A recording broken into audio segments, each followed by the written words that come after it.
Hello everyone, welcome to Shilpa classes. देखिए, आज हम बात करने वाले एक छोटा सा क्वेश्चन है जो कि आप अगर मॉल में जाते हैं तो आप कपड़ा लेते हैं तो बोलते हैं दुकानदार वाले कि आपको 10% की छूट है, 20% छूट है। तो आप कैसे समझेंगे हमें कितना पैसा पे करना है। देखिए क्या होता है, देखिए इसे एक क्वेश्चन है ये। इस क्वेश्चन के माध्यम से हम आपको बताना चाहते हैं। देखिए, जैसे दिया एक शर्ट की कीमत 500 रुपये है। अगर 10% डिस्काउंट मिलता है तो शर्ट कितने का पूरा मतलब टोटल मिलेगा पैसे को। तो आप कैसे सॉल्व करेंगे, इसका दो मेथड होता है। पहला आप देखिए, पहला है अगर देखिए 500 रुपये है, 500 का आप तुरंत लिखिए, यहाँ 500 लिखिए आप। अब देखिए 10% का डिस्काउंट दे रहा है आपको, यहाँ बोला है ना अगर 10% डिस्काउंट, तो आप पहले 10% निकाल लीजिए। अगर हम 10% निकालेंगे, 10% का मतलब होता है 100/100। तो हम 10% लिखे मतलब 500 लिखे यहाँ, और 10 लिखे और परसेंट बटे 100 लिखे। अब इसको हम अगर काटेंगे तो ये 0 से ये 0 काटा, इस 0 से इस 0 काटे, कितना आया मेरा 50 आया। अब देखिए क्या करते हैं कि मतलब 50% हमें डिस्काउंट दे रहा है वो, और टोटल कितने का है 500 का है। 50% डिस्काउंट दे रहा है तो कितना रुपये आपको देना पड़ेगा।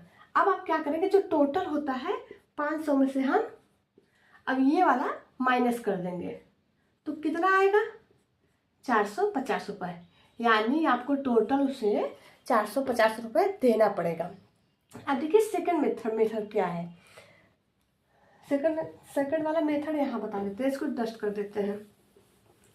देखिए सेकंड मेथड क्या है। सेकंड हम ऐसे सॉल्व करेंगे। देखिए अगर आप नहीं घटाना चाह रहे हैं, नहीं बार बार निकाल के जोड़ना चाह रहे, आप सोच रहे हैं हम डायरेक्ट निकाल लें, तो डायरेक्ट कैसे निकालेंगे।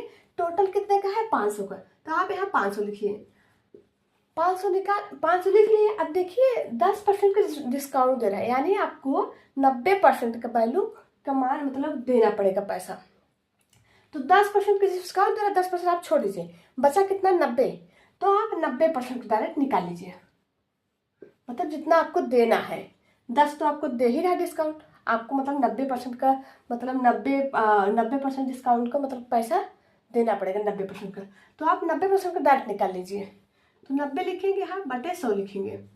इस 0 से ये 0 कैंसिल, और इस 0 से इस 0 कैंसिल, तो बचा कितना 50 गुणे 9 करेंगे कितना आएगा 9 शून्य शून्य 9 पचे 45। तब भी आपका 450 आया, एक लाइन में आंसर आ गया। और पहला वाला क्या था मेथड, पहला था कि आप 50 पहले 10% निकालेंगे, तो 10% निकालने के बाद जो वैल्यू मिलती है टोटल में से उसको हम माइनस कर देंगे। तो चाहे आप इससे सॉल्व करिए, चाहे आप फर्स्ट वाले मेथड से सॉल्व करिए, आएगा दोनों सेम ही आंसर।